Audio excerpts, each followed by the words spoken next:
¿Les alcancé a hablar de los virus? ¿Vimos algo de virus?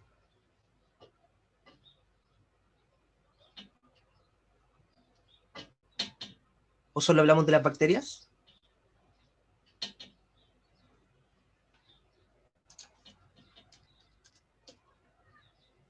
Creo que solo de las bacterias. Ya, perfecto. Entonces hoy día vamos a continuar con lo del mundo viral, ¿ya?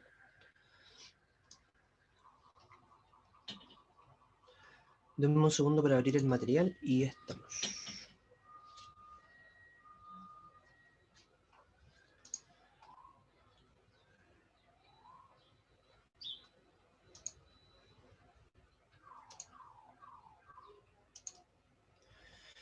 Ya, la semana pasada entonces terminamos de revisar el contenido de teoría celular, ¿ya? Hicimos la última revisión acerca de dónde salieron y cuáles son los postulados que nosotros conocemos como los 4 postulados de la teoría celular. Recordemos que estos 4 postulados nos decían que la célula era la unidad funcional de la vida.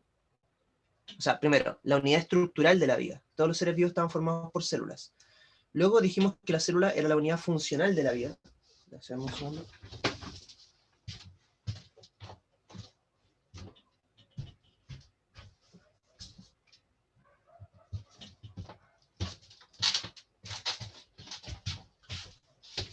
Y ahí sí, perdón.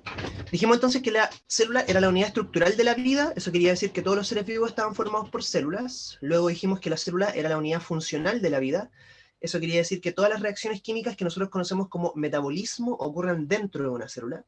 Luego dijimos que la célula era la unidad de origen de la vida, eso quería decir que todo ser vivo proviene de un ser vivo preexistente.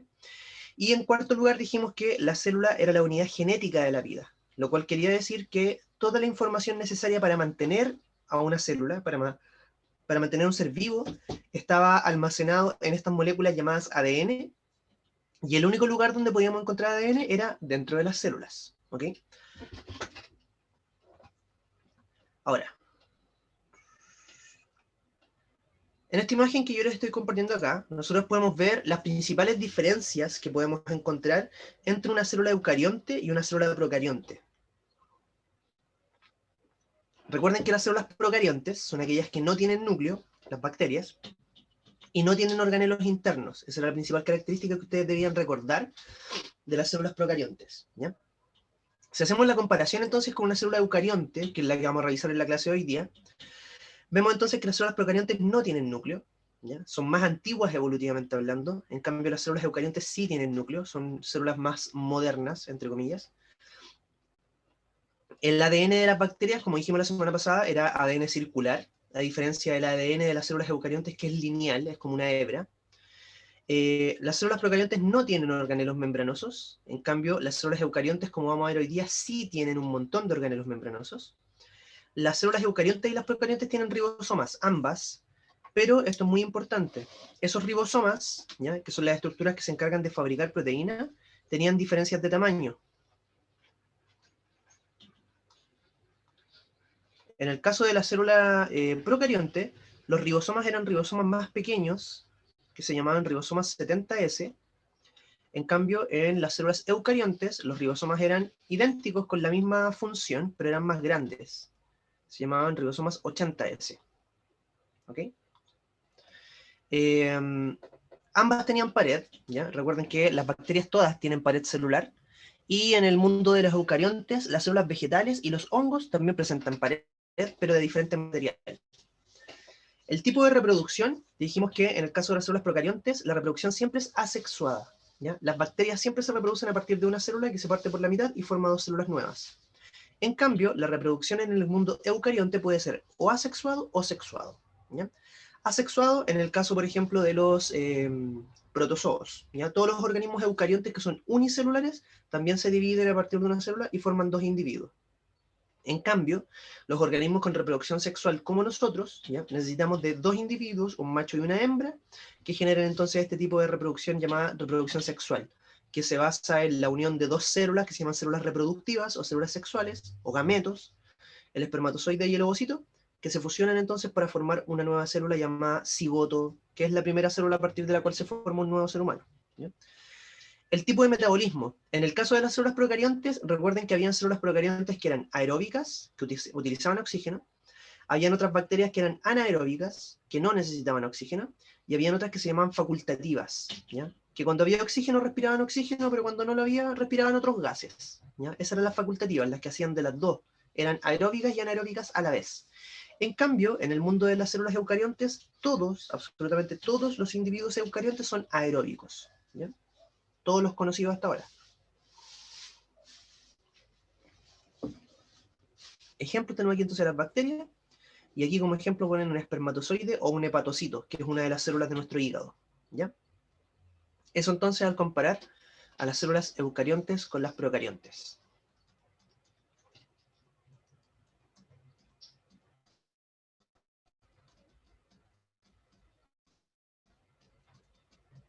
Dame un segundo. Ya, ahí tenemos entonces la imagen que nosotros utilizamos para hacer la descripción de la célula procarionte, de la bacteria. ¿Ya? Donde vemos entonces que es una célula sin núcleo y sin organelos, y si la comparamos con una célula eucarionte, podemos ver que esta célula claramente tiene un núcleo bien organizado, este de color morado, y un montón de organelos de colores que están dispuestos dentro del citoplasma, ¿ya? Esas son las principales diferencias entonces entre una y otra. Ahora, hay un tipo de organismos que generan gran controversia en el mundo científico, porque todavía los científicos no logran ponerse de acuerdo, o sea, sí hay un acuerdo en la actualidad, pero hay muchos científicos que están tratando de cambiar ese acuerdo, ¿ya? Estos organismos son los virus, ¿ya? ¿Y por qué les digo que son organismos polémicos? Porque los virus se encuentran en esa delgada línea entre lo vivo y lo no vivo, ¿ya?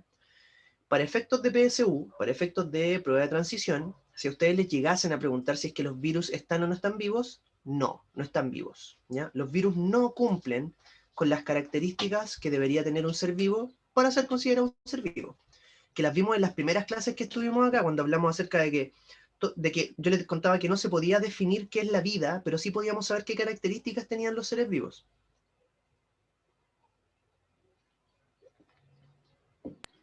Ahí yo les Profe, entonces el virus es inactivo. Cuando está fuera de una célula hospedadora, sí, es inactivo. Un virus que está flotando en el aire es simplemente una mota de polvo. No puede reproducirse, no se mueve, no tiene metabolismo, no hace absolutamente nada. Es materia inerte, ¿ya? No se mueve, no hace nada de lo que debería hacer un ser vivo. No tiene autopoiesis, no tiene metabolismo autónomo, etc.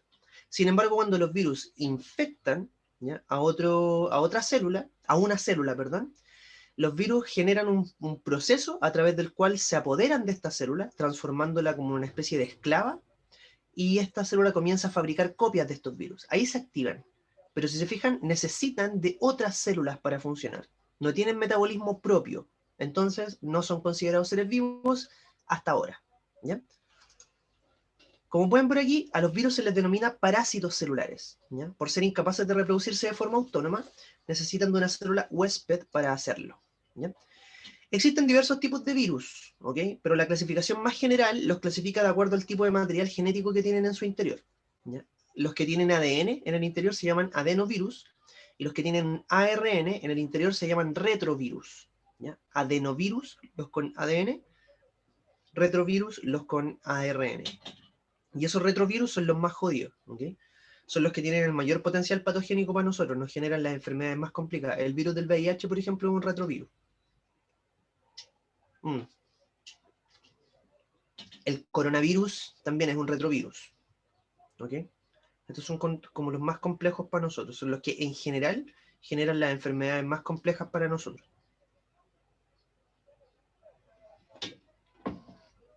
Ahora, si un virus no está vivo, entonces, ¿qué es? ¿Ya? Aquí vamos a explicar más o menos lo que sabemos hasta ahora de cómo funcionan los virus y cómo están formados. Los virus, como dice aquí, no son células, ya que no son clasificados como tal, debido a que no son autosuficientes y se comportan como material genético inerte fuera de una célula, ¿ya? Aquí tenemos dos imágenes de dos virus como de los más conocidos. Este de acá a la derecha, por ejemplo, es uno de los virus típicos que causan gripe, ¿ya? El coronavirus, por ejemplo, es uno de estos, ¿ya? El coronavirus tiene una forma muy similar a esta. Es una membrana de doble capa, ¿ya?, como cualquier membrana, que tiene al interior algo de material genético, ARN en este caso, y sobre la membrana una serie de proteínas que son las que le permiten anclarse a las células a las cuales van a infectar y engañarlas para que las células los dejen pasar hacia el interior. Y de esa manera entonces comenzar el proceso infeccioso, ¿ya? Aquí hay un detalle importante, esto no se los van a preguntar, por supuesto, en la prueba, pero creo que es un detalle importante a anotar, que es que, si se fijan, entre las proteínas que están en la superficie del virus, hay una proteína que es esta, que aquí está representada como de color blanco, que se llama neuraminidasa, ¿ya? Y hay otra proteína, las de color rojo, que se llama hemaglutinina.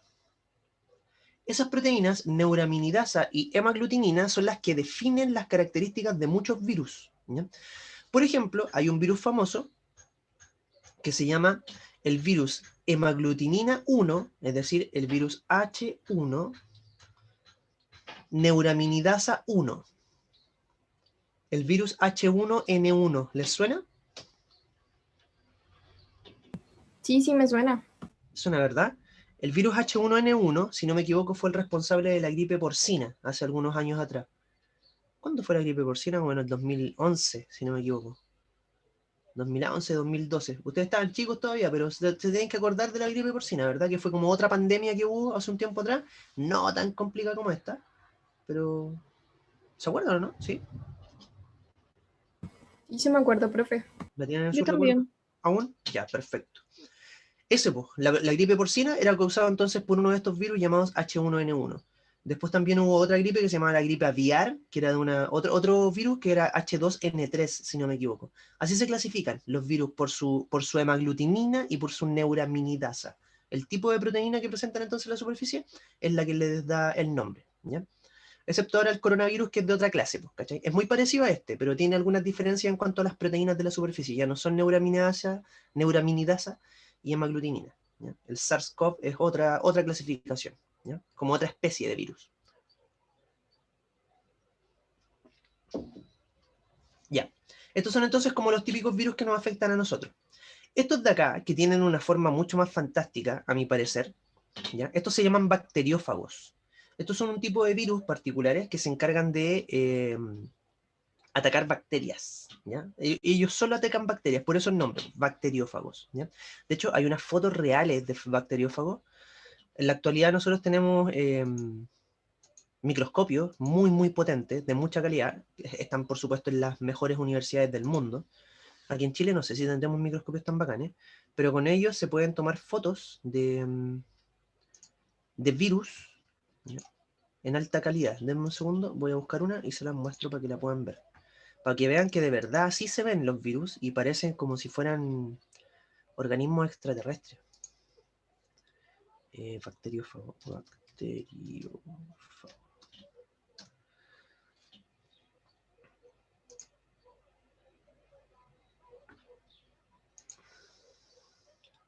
Aquí están, miren. Observen estas imágenes.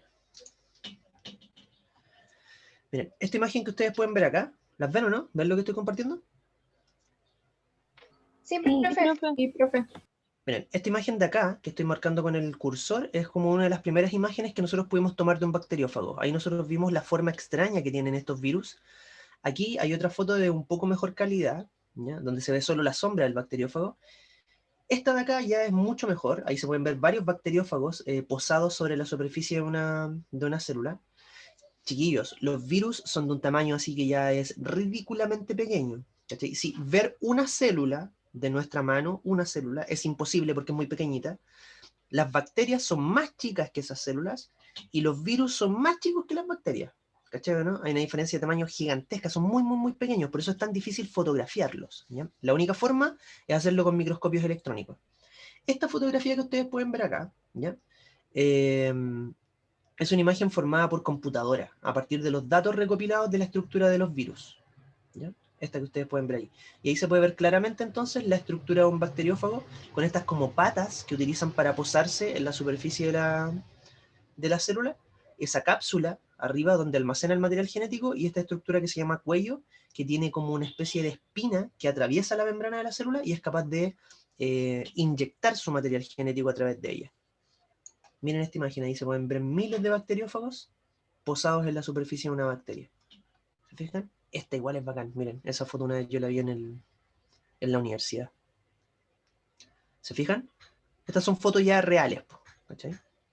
El que les mostré hace un rato era un dibujo, pero estas son fotografías reales de cómo se ven los bacteriófagos en el microscopio electrónico. ¿Ya? Y entonces, ¿cómo funcionan los virus? Les explico. Ah, no, lo voy a hacer con la pizarra mejor.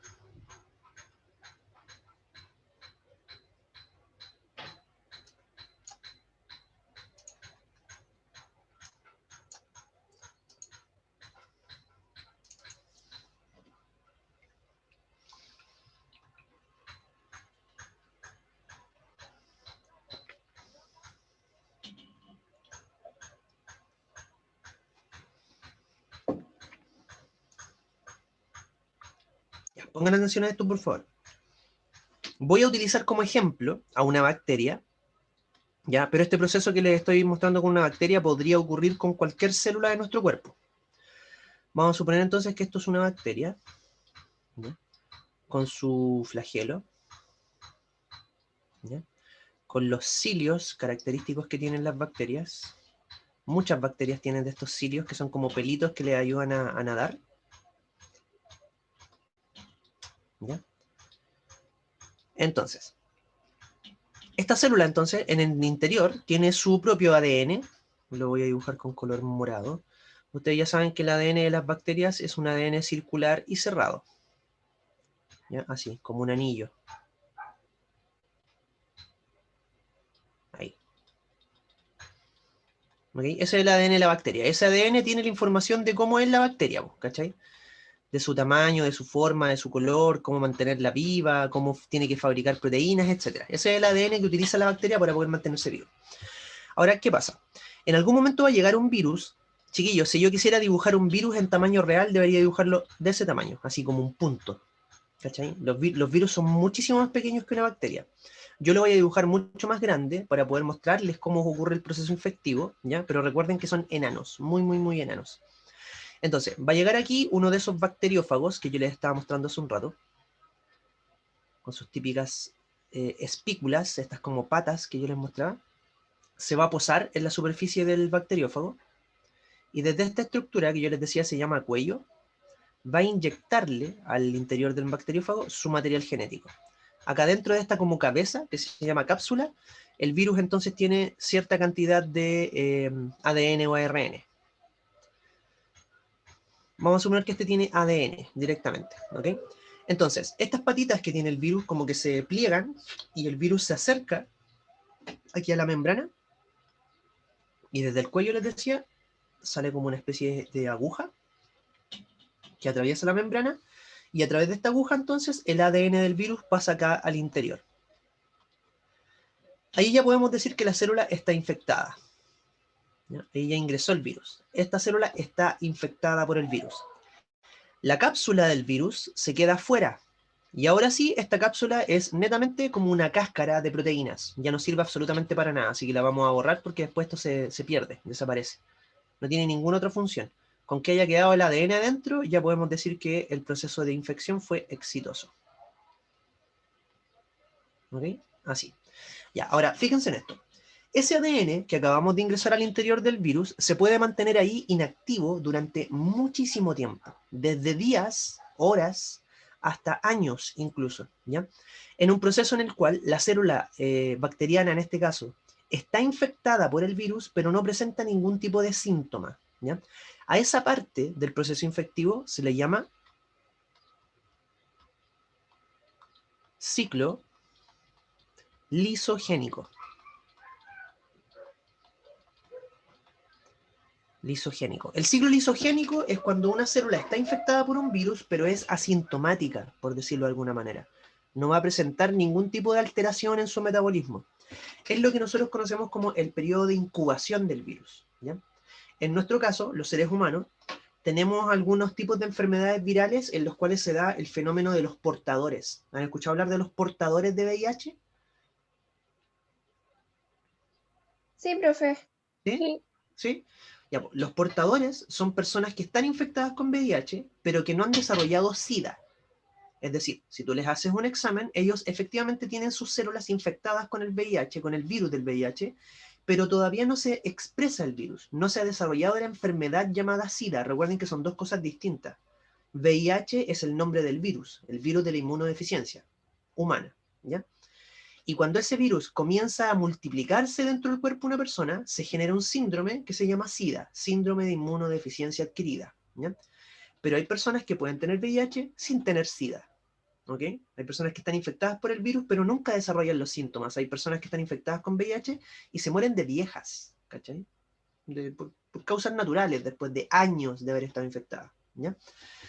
¿Por qué ocurre eso? No lo tenemos claro, ¿ya? No sabemos bien cómo se comportan los virus todavía, es un material de estudio. Son tan enanos y son tan complicados que todavía no hemos logrado deducir por completo cómo funcionan. Además que son tantos virus distintos. Por ejemplo, este año el Premio Nobel de Medicina se lo ganaron 3 científicos que descubrieron cómo funciona un virus, el virus de la hepatitis C.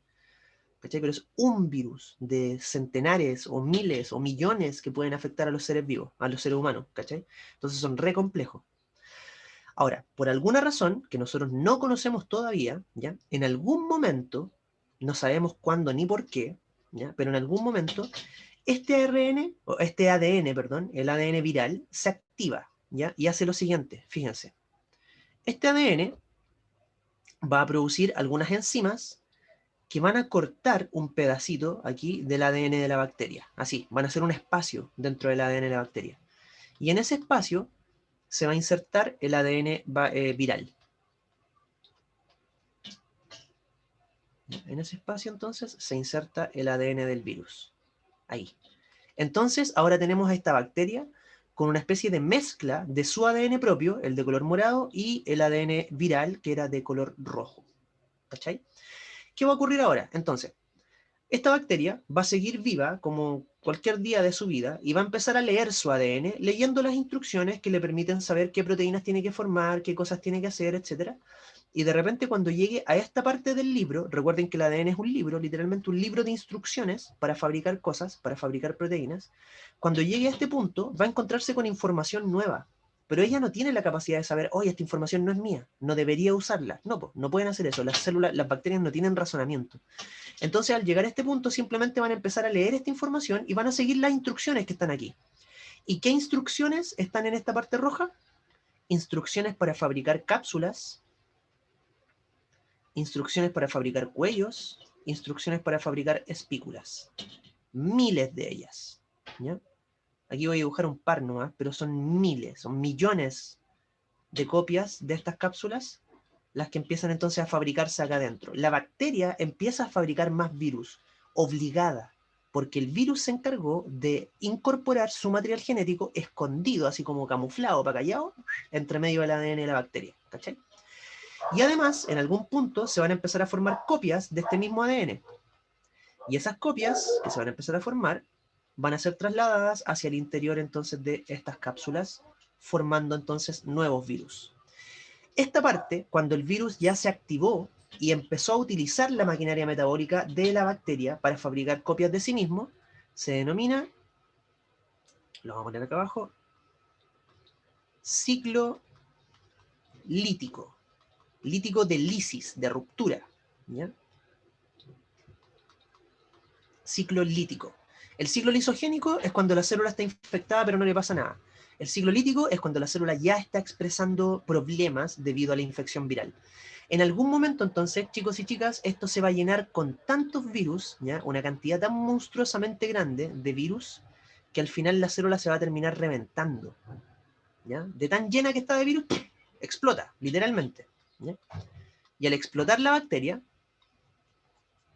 ¿ya? Al explotar la bacteria, todos estos virus que se habían estado acumulando acá adentro van a quedar libres, se van a liberar al ambiente y van a empezar a infectar a las bacterias vecinas. Ahí se desencadena entonces un proceso que ya no tiene límite. Es muy difícil de manejar, por lo menos para las bacterias. En nuestro cuerpo también tiene un sistema de defensa, que es las células del sistema inmune, que van a estar peleando contra este virus, pero hay virus que se las arreglan y se esconden, como por ejemplo el del VIH, como por ejemplo el del coronavirus, que tienen como estrategias para poder salvarse de los ataques que les hacen nuestras células defensivas, ¿ya? Ese es más o menos entonces el mecanismo de acción que tienen los virus. Se posan sobre una célula, le inyectan su material genético, pueden pasar ahí dormidos, entre comillas, durante un breve periodo de tiempo, o largo, depende del tipo de virus, ¿ya? En ciclo lisogénico, y después por alguna razón el virus se activa y comienza entonces a utilizar a la célula infectada para fabricar copias de él mismo. Eso entonces genera que las células se vayan muriendo, vayan explotando y vayan liberando cada vez más virus. Eso mismo va a pasar en las células de al lado, después en las vecinas y así sucesivamente. ¿Se entendió, no? ¿Más o menos claro? Sí, profe. ¿Sí? ¿Sí? Sí, ¿Y el resto profe. de ellos? Ya, bacán. Eso entonces era lo que teníamos que hablar acerca de los virus, es lo que ustedes tienen que manejar así como en términos generales acerca de qué son los virus y cómo funcionan, ¿ya? Recuerden, los virus son una cápsula que a veces está formada por membrana, otras veces está formada por proteínas, y en el interior tienen material genético. Eso es un virus, y no están vivos, ¿ya? Los que tienen ADN se llaman adenovirus, y los que tienen ARN se llaman retrovirus, y esos son los más complicados, ¿ya? Eso es como en general la información que ustedes tienen que manejar para poder responder preguntas PSU, ¿ya? Ahora, vamos a volver a hablar de células. Recuerden que los virus no son células. Vamos a volver a hablar de las células, esta vez de las células eucariontes. La semana pasada estuvimos dándole a ella la información de las células procariontes. Hoy día vamos a pasar al mundo de las células eucariontes. Déjenme buscar el PPT y comenzamos.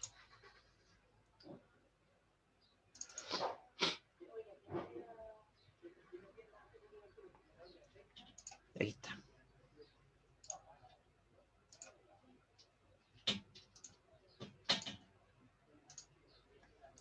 Ya, miren. Hoy día entonces vamos a comenzar a hablar de diversidad de células, pero dentro del mundo eucarionte, ¿ya? En el mundo de las células con núcleo hay una subclasificación dentro de las células con núcleo. Tenemos células eucariontes de tipo animal y tenemos células eucariontes de tipo vegetal. Y ambas presentan algunas diferencias que están fundamentadas en el tipo de metabolismo, ¿ya? Que tienen cada una de ellas. Miren, eso les voy a explicar al tiro mejor.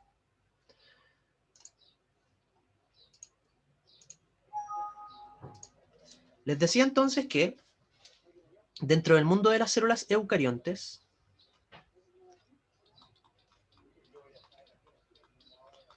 ¿ya? Hay dos tipos.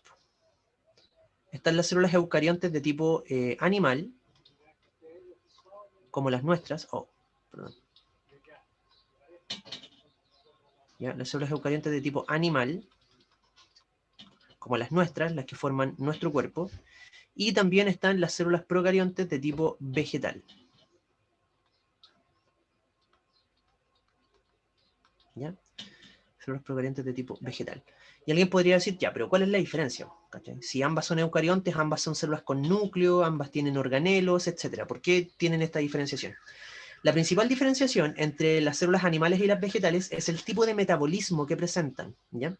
En el caso de las células animales presentan un tipo de metabolismo que se llama metabolismo heterótrofo. ¿Les mencioné eso la otra vez? ¿Han escuchado esa palabra? Heterótrofo. Sí, profe. ¿Sí? ¿Se acuerda qué significaba, Ángel? Que necesita alimentarse de otros seres vivos porque no puede producir su propio alimento.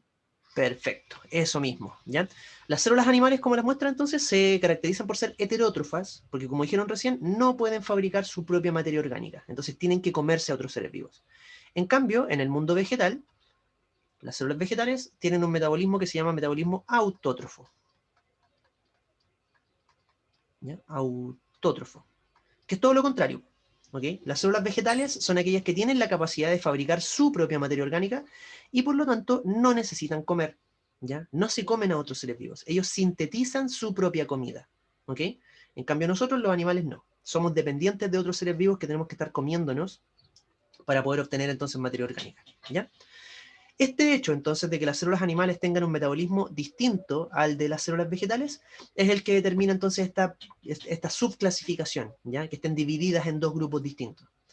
Ahora, las células animales presentan una sola estructura, porque en la clase hoy día lo que vamos a hacer es analizar una célula eucarionte e ir como mencionando cada una de las estructuras que podemos encontrar dentro de una célula eucarionte y mencionando cuál es su función, ¿ya?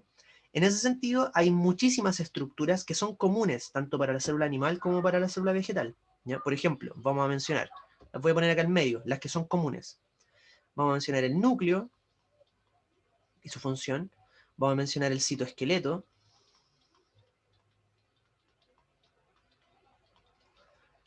Los retículos endoplasmáticos.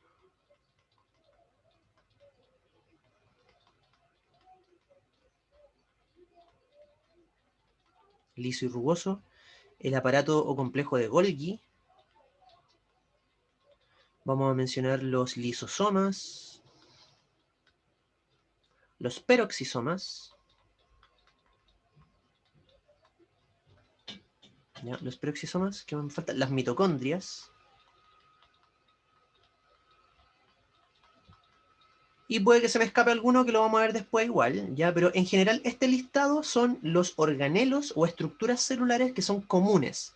Es decir, están en las células eucariontes animales y en las vegetales independientemente, ¿ya? Sin embargo, en el mundo animal, en las células animales, podemos encontrar una estructura que es exclusiva de las células animales. Esta estructura exclusiva de las células animales se llaman centriolos. Ahí les voy a explicar qué son los centriolos y para qué sirven. ¿Ya? Los centriolos. Y en el caso de las células vegetales tienen tres estructuras que son exclusivas de este mundo. En las células vegetales tenemos, primero, a los cloroplastos,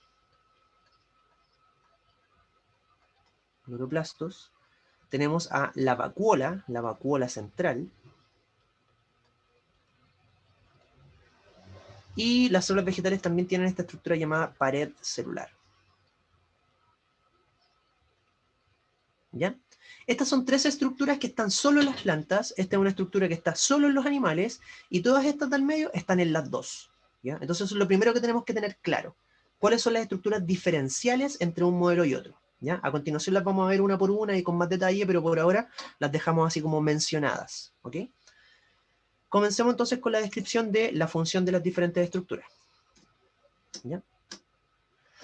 Esto fue lo que estuvimos viendo la semana pasada entonces, donde dijimos que la célula se describe mediante los postulados de la teoría celular. La célula es la unidad estructural, funcional, genética y de origen de todos los seres vivos. Dijimos que las células se clasificaban en células procariontes y células eucariontes, y ahí podemos ver entonces las principales diferencias entre una y otra. ¿Ya? Hoy día entonces nos vamos a enfocar acá, en la célula eucarionte. Las células procariontes ya las vamos a dejar un poco de lado, y nos vamos a enfocar en el modelo eucariota. ¿Ya? Objetivo entonces de la clase: reconocer y diferenciar el modelo eucarionte, diferenciar estructuras presentes en células animales y vegetales, establecer la relación entre estructura y función de los diferentes organelos de una célula eucarionte.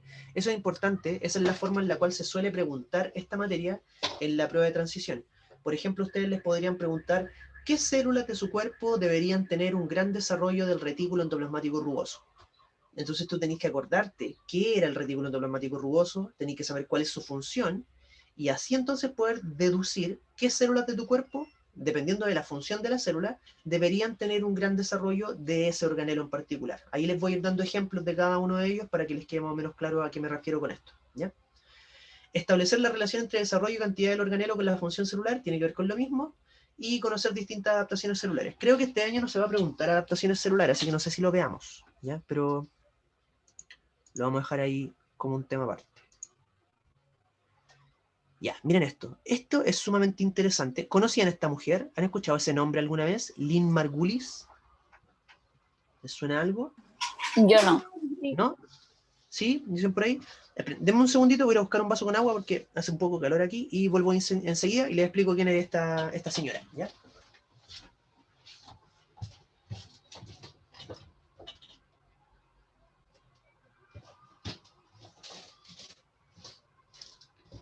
Sí.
Ya, chiquillos, volví.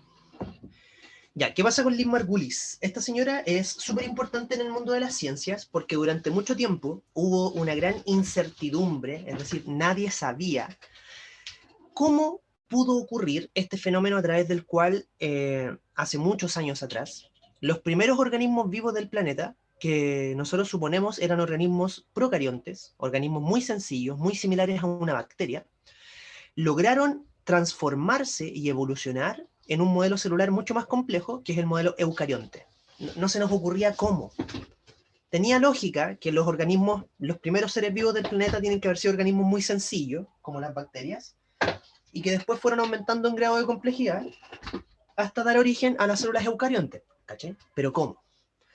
Lynn Margulis, en algún momento, ella estaba estudiando biología celular, ¿ya? Y estaba estudiando específicamente estos dos organelos que ustedes pueden ver aquí a la izquierda y a la derecha. Los cloroplastos, que como ya les dije son organelos exclusivos de las plantas, y las mitocondrias, que son organelos que están en todos los organismos eucariontes. Nuestras células tienen mitocondrias y las células de las plantas también las tienen, ¿ya? Entonces, Lynn Margulis estaba estudiando estos modelos celulares y se dio cuenta de algunas cosas interesantes que le llamaron mucho la atención. Primero, lo primero que ella descubrió fue que dentro del cloroplasto y dentro de la mitocondria había ADN, lo cual ya era extraño, porque en esa época, estamos hablando de principios de los 80, en esa época nosotros pensábamos que el ADN era una molécula que se encontraba exclusivamente en el núcleo de las células. Aquí descubrimos que no. Descubrimos que tanto el cloroplasto como la mitocondria, en las células eucariontes también tenían ADN. Pero, y esto es lo más importante, ese ADN que se encontró dentro del cloroplasto resultó que no era ADN lineal, como el ADN que nosotros encontramos dentro del núcleo de una célula. No era como el ADN típico de las células eucariontes. Dentro de los cloroplastos había un tipo especial de ADN que era circular cerrado. ¿Y quiénes tenían ADN circular cerrado, por lo que sabemos hasta ahora? Las mitocondrias lo mismo. Los procariontes. Los procariontes, ¿verdad? Efectivamente, solo las bacterias, por lo que sabíamos hasta ahora, tenían ADN circular cerrado. Y resulta que tanto los cloroplastos como las mitocondrias en su interior tienen ADN circular cerrado. Ya, primer dato. Segundo dato. Lynn Margulis también notó que en el interior de los cloroplastos y en el interior de las bacterias nosotros podíamos encontrar de estos pequeños organelos que nosotros conocemos como ribosomas, que por lo general se representan como así. Una estructura como en forma de 8, pero separada, ¿ya? Esto vendría siendo un ribosoma. Recuerden que los ribosomas son los encargados de fabricar proteínas dentro de las células, ¿ya? El problema, o lo que le llamó la atención a Lynn Margulis, es que recuerden que ustedes, los ribosomas de las células eucariontes son ribosomas grandes, se llaman ribosomas 80S. Sin embargo, cuando Lynn Margulis midió los ribosomas de los cloroplastos y los ribosomas de las mitocondrias, se encontró con que estos ribosomas eran 70S. 70S.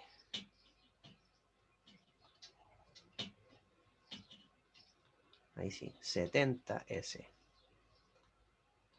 ¿Y quiénes tenían ribosomas 70S? Según lo que vimos en la clase anterior.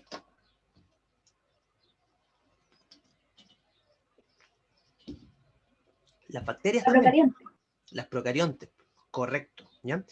Entonces Lynn Margulis dijo, wow, ¿qué está pasando aquí? ¿Cachai? ¿Por qué los cloroplastos y las mitocondrias, que son organelos internos de una célula eucarionte, tienen tantas características de una célula procarionte? Entonces ella postuló una teoría evolutiva que se conoce como la teoría endosimbiótica y que es aceptada ampliamente hoy en día en el mundo de las ciencias, ¿ok?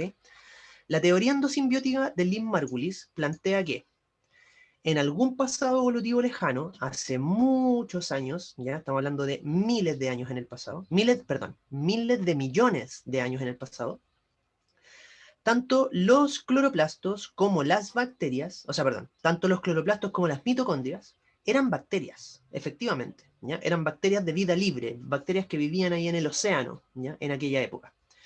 Y que en algún momento una célula más grande, ¿ya? Una bacteria más grande, las engulló a través de un proceso que se conoce como fagocitosis, ¿ya?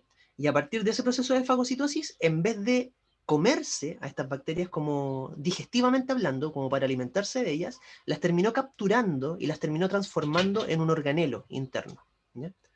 Ese proceso de fagocitosis es un proceso súper común en las células eucariontes. Nosotros en nuestro cuerpo, por ejemplo, tenemos un tipo de células defensivas, unos glóbulos blancos que se llaman macrófagos, que hacen eso. Cada vez que encuentran una bacteria, se la comen.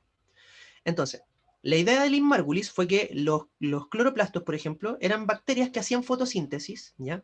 Y que vivían libres en el ambiente, y de repente llegó otra bacteria más grande y se tragó a esta bacteria chica, así, de esa manera, ¿cachai? Eso es una fagocitosis. La membrana de la bacteria más grande se termina cerrando alrededor de la membrana de la bacteria más chica, así, generando entonces un puente de unión que la deja encerrada. Entonces, lo normal es que cuando una célula se come a otra, la digiera, pues la destruye, la mata, ¿cachai? Pero por alguna razón en este caso, esta bacteria fotosintética terminó transformándose en un organelo, ¿ya? Y claramente, como ustedes pueden ver aquí, este organelo debería de tener dos capas de membrana. Una membrana interna, que es la membrana de la bacteria al principio, y esta otra capa de membrana que se forma cuando la célula grande la envuelve, ¿cachai? Entonces Lynn Margulis dijo, a ver, vamos a analizar estos organelos, porque según lo que yo estoy diciendo, deberían tener dos capas de membrana. Y efectivamente, cuando los analizó, se encontró con que tanto cloroplastos como mitocondrias tenían un sistema membranoso doble, ¿ya? Lo mismo ocurre con el núcleo. Tiempo después, de hecho, otro científico postuló que el núcleo de nuestras células también podría haber sido una bacteria. De hecho, no, postuló que podría haber sido un virus gigante, ¿ya? De vida libre, que fue engullido por una célula más chica y terminó transformándose entonces en el núcleo, ¿ya? Eso también es una teoría, una hipótesis que se mantiene hasta ahora. Pero la de las mitocondrias y los cloroplastos la postuló esta señora llamada Lynn Margulis, ¿ya? Que todavía se sigue aceptando entonces como la teoría más aceptada, que explica el proceso o este salto evolutivo entre el modelo procarionte y el eucarionte. Con el paso del tiempo, entonces, estas bacterias que fueron engullidas terminaron transformándose entonces en organelos. Una se transformó en mitocondria y la otra se transformó en cloroplasto, ¿ya? Después de muchas generaciones de evolución, entonces, tenemos organelos ya desarrollados. Por lo tanto, cada uno de nosotros, dentro de cada una de nuestras células, tenemos bacterias viviendo. Y gracias a esas bacterias es que nosotros podemos vivir, ¿ya? En este caso, gracias a las mitocondrias que están dentro de nuestras células, nosotros podemos generar la energía suficiente para poder mantenernos vivos, ¿ya? Esa es la teoría endosimbiótica de Lynn Margulis. ¿Se entendió? Sí, profe. ¿Sí? Ya, perfecto. Veamos entonces. Miren, en esta imagen yo les voy a mostrar cómo se ven, así a simple vista, algunas de las estructuras generales que podemos observar dentro de una célula animal, ¿ya? En este caso, esta es una célula típica de tipo animal. Esto es un dibujo, por supuesto. Ahora, las imágenes que van a ir apareciendo alrededor, esas son fotos reales, tomadas en un microscopio electrónico, ¿ya? Entonces, en una célula animal, nosotros vamos a poder reconocer, por ejemplo, el núcleo, ¿ya? Que es el organelo más importante de la célula. Siempre alrededor del núcleo nos vamos a encontrar con estos organelos que se llaman retículos endoplasmáticos, ¿ya? Aquí podemos ver a los centriolos, esos que están ahí, son los centriolos que recuerden son exclusivos de la célula animal. Las células vegetales no tienen centriolos. Podemos observar también a las mitocondrias, que son esas anaranjadas, se me perdió la línea aquí, ahí apareció, ¿ya? Las mitocondrias, que son esas como de color más anaranjado, y tenemos al aparato de Golgi, que también es otro organelo importante de la célula eucarionte, que aquí aparece en color azul, ¿ya? Ahora fíjense, a continuación va a aparecer una imagen igual a esta, pero de una célula vegetal, para que veamos cuáles son las diferencias así a simple vista, ¿ya? Ahí está la célula vegetal. Claramente ya se ven algunas diferencias con la célula animal, ¿verdad? La primera gran diferencia que podemos notar es que en una célula animal, por lo general, el organelo más grande es el núcleo, ¿ya? El que ocupa más espacio. Sin embargo, en una célula vegetal, el organelo más grande es este, que claramente es más grande que el núcleo. Este es el núcleo, miren, el morado. Pero este de color azul es la vacuola central, ¿ya? Recuerden que esta es una estructura exclusiva de la célula vegetal. No aparece esquematizada aquí, así que le voy a poner el nombre. O sea, aparece el nombre ahí al medio, pero muy chiquitito. Oh.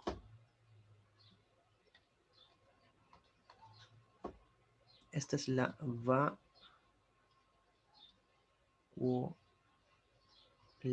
¿Ya? Esa es la vacuola.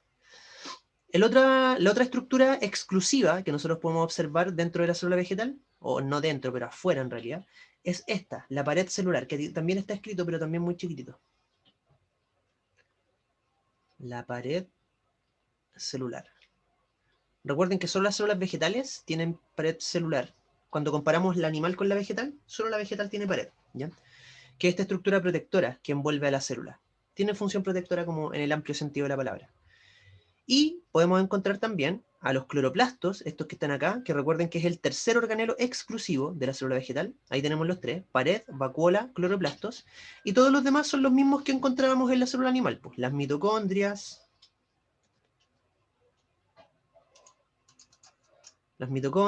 el retículo endoplasmático, el núcleo, por supuesto, y el aparato de Golgi, ¿ya? Ahí pueden ver entonces las estructuras que se repiten y las que están solo en el modelo vegetal: vacuola, cloroplastos y pared, ¿ya? Ahí tenemos un cuadro resumen entonces con las principales diferencias entre el modelo animal y el vegetal. ¿Ya? Ya, ¿cuáles son los componentes entonces de una célula? Vamos a partir con esta descripción, ¿ok? ¿Cuáles son los principales componentes que podemos encontrar en una célula eucarionte? Primero, como ustedes ya saben, todas las células, como característica básica, tienen una membrana, ¿ok? Una membrana que las envuelve. Todo el contenido que hay dentro de esa membrana se conoce como citoplasma, tal cual como ustedes pueden ver acá. ¿Ya? Ese es el citoplasma, ¿ya? El contenido celular. Pero también, como ustedes pueden ver aquí, el citoplasma se divide en dos componentes. Tenemos primero los organelos, ¿ya? Los organelos son todos los que en este dibujo se ven aquí como en color blanco, ¿cachai? Esto sería el núcleo, retículo endoplasmático, eso es una mitocondria, esto debería ser el aparato de Golgi, etc. ¿Cachai? Todo lo que está en blanco son los organelos. Y donde se suspenden esos organelos es una matriz, no es líquida, sino que es como una jalea, ¿ya? Una matriz coloidal, así se le llama a esa sustancia que es como una jalea grumosa. No es líquida, así como el agua, es más bien como un gel. Este gel, que aquí aparece representado con color azul, se denomina citosol. ¿Ya? Entonces, si a nosotros nos preguntan qué hay dentro de una célula, la célula está delimitada por la membrana y todo lo que está dentro se llama citoplasma.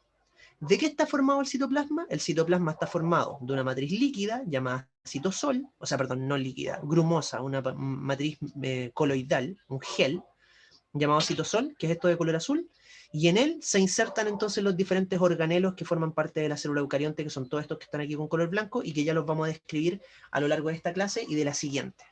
¿Okay? Eso entonces es el citoplasma. ¿Okay?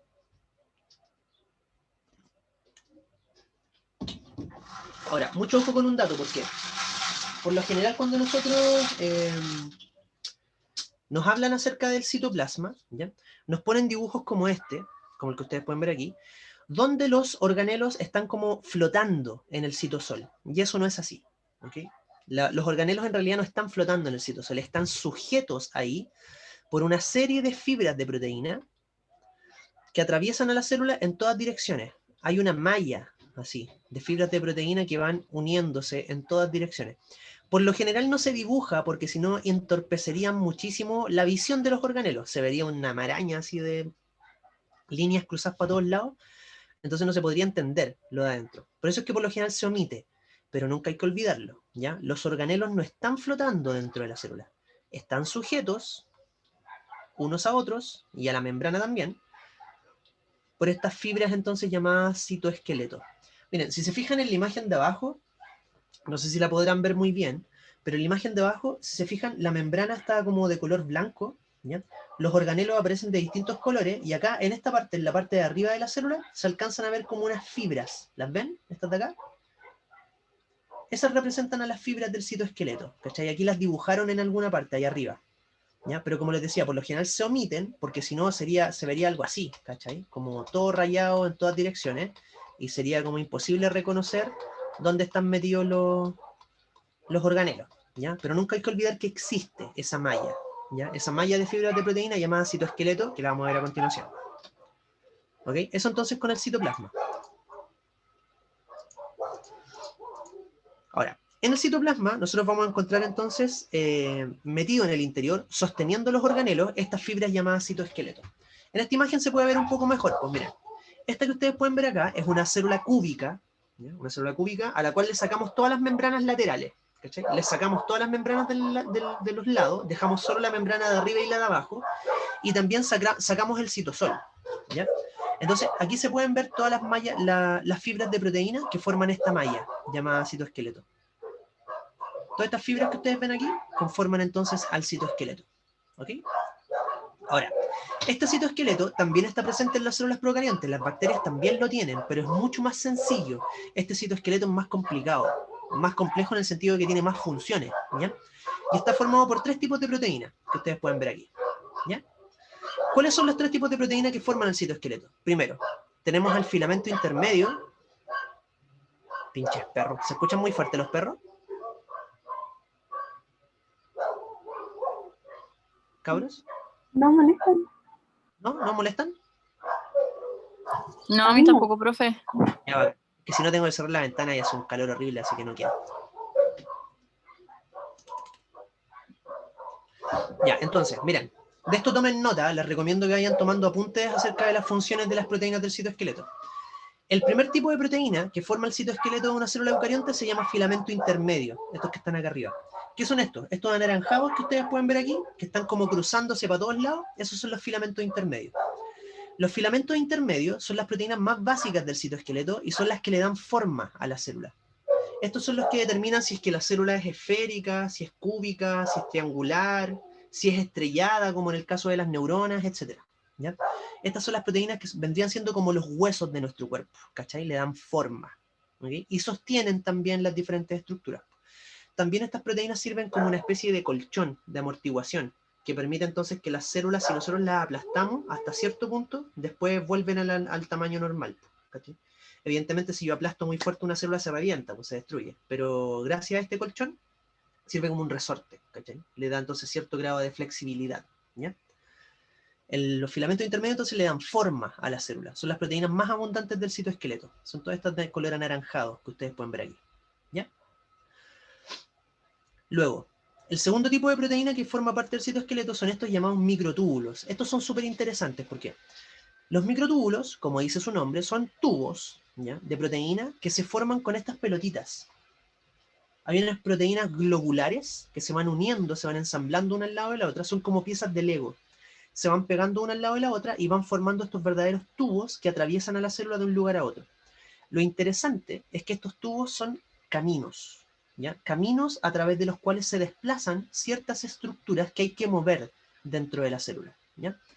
Los organelos dentro de la célula, chiquillos y chiquillas, no son estáticos, ¿ya? Así, a diferencia de nuestro cuerpo, por ejemplo, en nuestro cuerpo, nuestro corazón está aquí, en el centro del tórax, y nunca se va a mover de ahí, ¿cachai? El corazón no se te va a ir para abajo o para arriba, siempre va a tener la misma posición. En cambio, en las células no. Dentro de nuestras células, este organelo que ustedes ven acá, por ejemplo, que es una mitocondria, esa mitocondria no va a estar siempre en esa misma posición. Si la célula lo requiere, esa mitocondria se puede desplazar hacia adelante, hacia atrás, hacia arriba, hacia abajo, etc., ¿ya? Según la célula lo requiera, esta mitocondria puede ser desplazada, ¿ya? Los organelos internos de la célula se pueden reacomodar, ¿ya?, y cambiar de posición. ¿Cómo hacen eso? Es gracias a estos caminos. Estos caminos, llamados microtúbulos, son como los rieles de un tren. Y sobre ellos, literalmente se desplazan unas proteínas que se llaman cinesinas, que son como unas proteínas que tienen patitas y pueden caminar así, en la superficie de los microtúbulos. De ahí les voy a mostrar un video donde se puede ver eso, cómo funcionan las cinesinas, ¿ya? Lo interesante que tienen estos microtúbulos, yo les contaba, es que son reutilizables. Es decir, miren.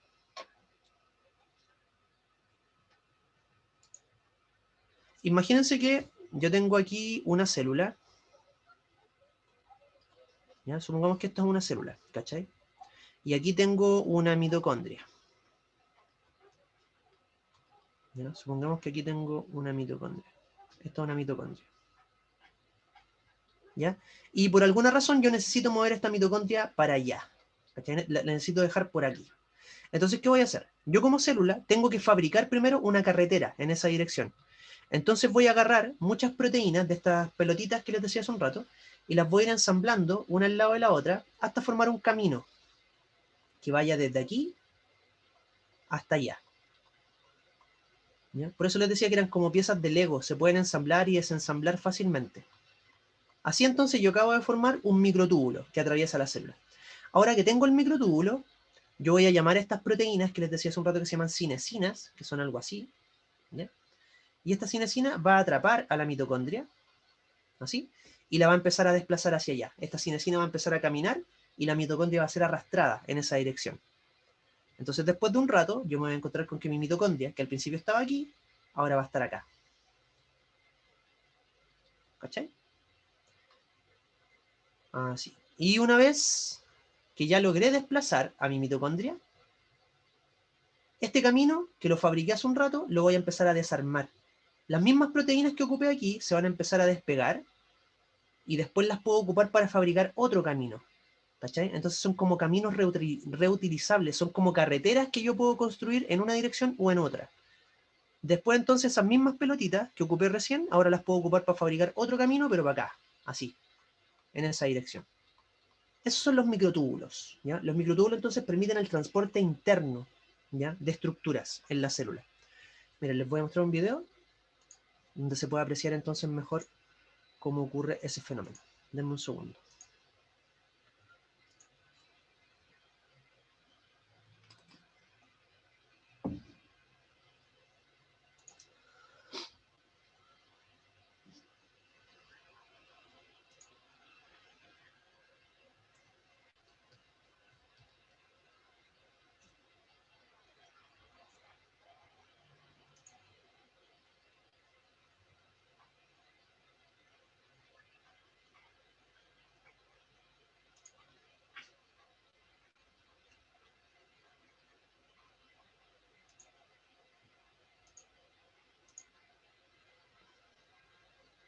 Ya, miren. Fíjense en este video.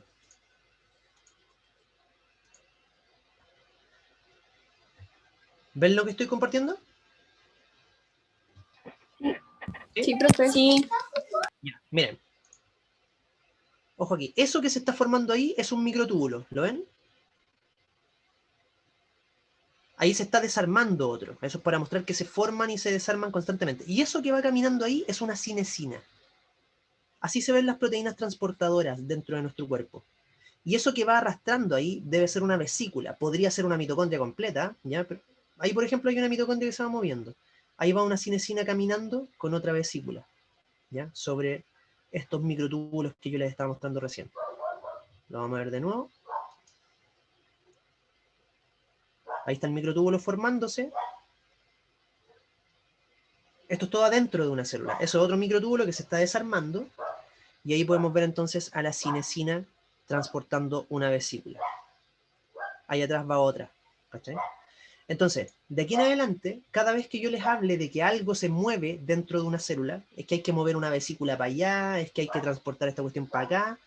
Yo cuando era chico, y incluso cuando estaba en la universidad, cuando a mí me decían que habían vesículas que se movían de un lugar para otro en la célula, yo me las imaginaba así como nadando, ¿cachai? Porque no sabía que existían estas cosas.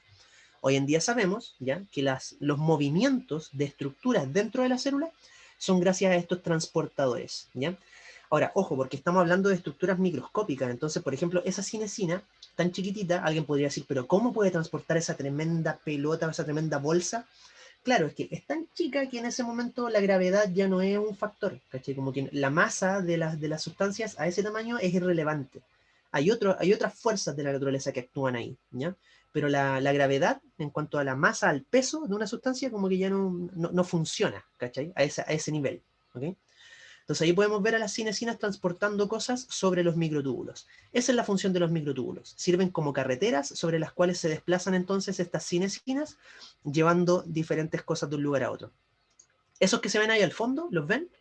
Esos son los centriolos, ¿ya? Ahí pueden ver cómo desde los centriolos salen todas estas fibras de proteína que forman parte también del citoesqueleto, ¿ya?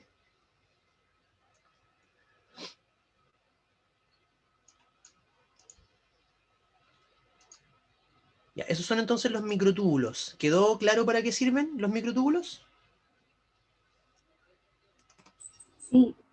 ¿Sí? Ya, bacán. Entonces recuerden, de aquí en adelante, cada vez que yo les hable de algo que se mueve dentro de la célula, eso se les tiene que venir a la cabeza. un microtúbulo formándose y una cinesina así cargando la estructura de la que les esté hablando, ¿ya? Ellos son como los transportadores de la célula, ¿ok? Ya, y por último, el último tipo de proteína que forman parte de nuestro citoesqueleto se llaman microfilamentos, ¿ok? Los microfilamentos, chicos y chicas, son proteínas que tienen capacidad contráctil, ¿ya? Se pueden achicar o alargar. Por lo tanto, estos microfilamentos generan un tipo de movimiento que se llama movimiento complejo, ¿ya? Porque, ojo, el microtúbulo permite movimientos simples, es decir, tengo una célula y hay cosas que se mueven dentro de la célula. Para eso sirve el microtúbulo. El microfilamento, por el contrario, permite que la célula completa se mueva, ¿cachai? Movimiento complejo nosotros le llamamos a cuando una célula tiene un movimiento de su estructura entera. La célula se achica, se agranda, se estira. Ahí nosotros tenemos varias células que tienen capacidad de poder moverse. Les voy a mostrar otro video. Por ahora, anótenlo así. Los microfilamentos están encargados del movimiento complejo de la célula. ¿Qué es el movimiento complejo? Se los muestro ahora. Creo que este video ya se los mostré el otro día, pero igual es bueno verlo de nuevo.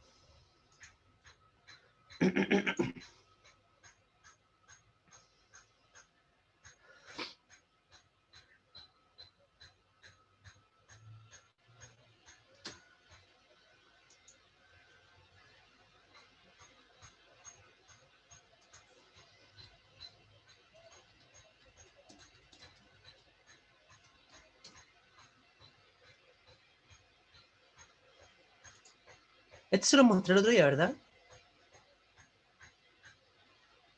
Sí, El video del yo macrófago. recuerdo. Ya.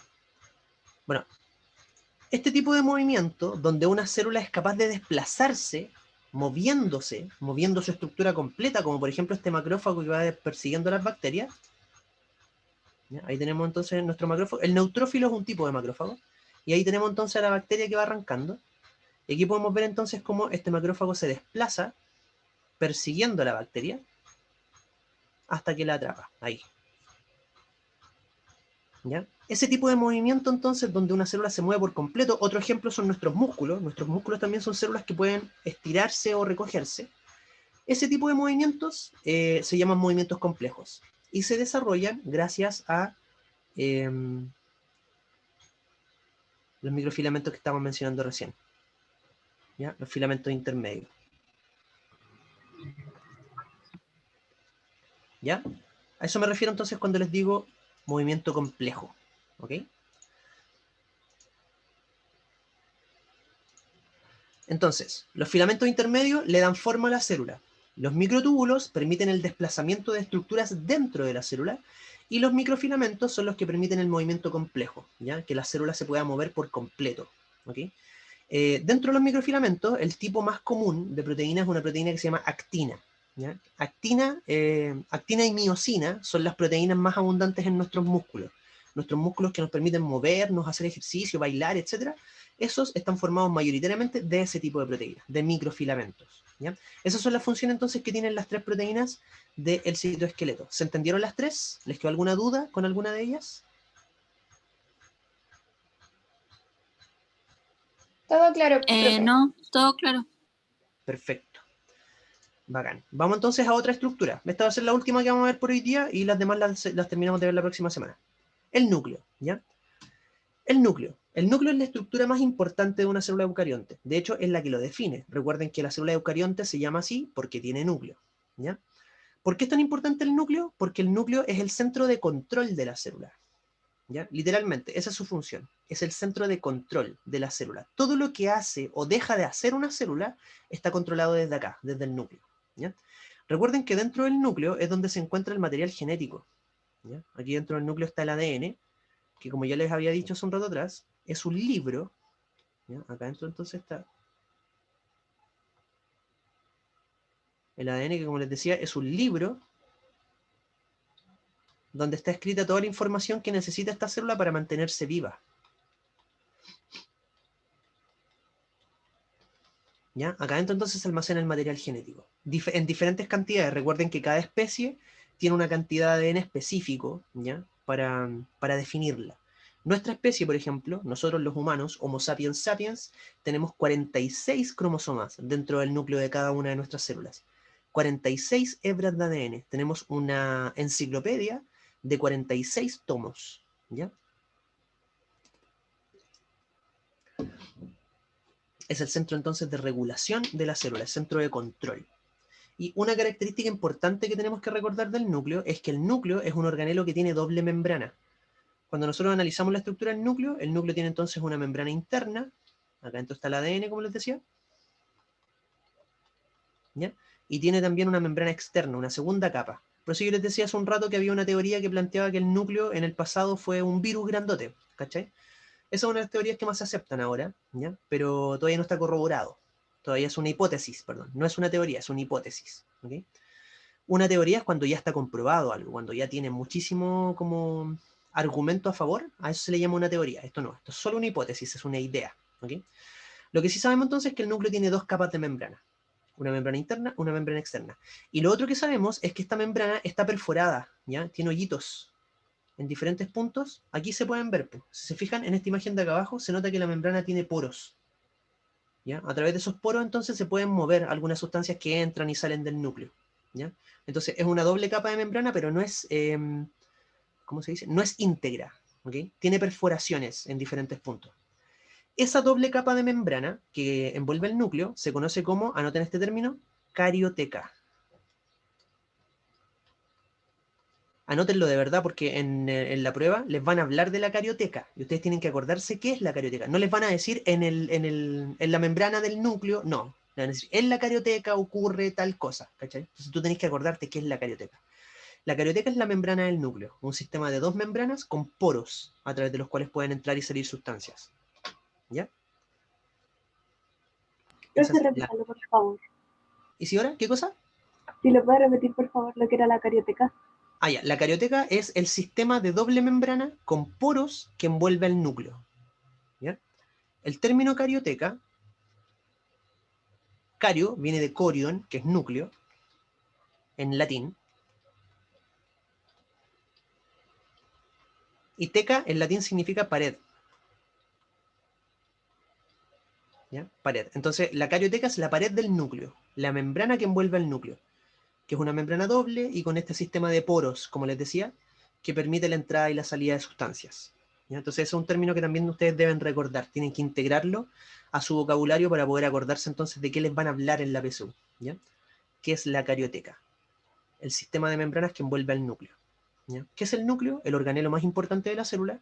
¿Y por qué es tan importante? Porque desde ahí se controla todo lo que hace la célula. Todas las órdenes de lo que puede hacer o no puede hacer una célula salen desde acá. Recuerden que aquí se almacena la información, en el ADN. ¿Ya? En el ADN. Por eso es el organelo más importante.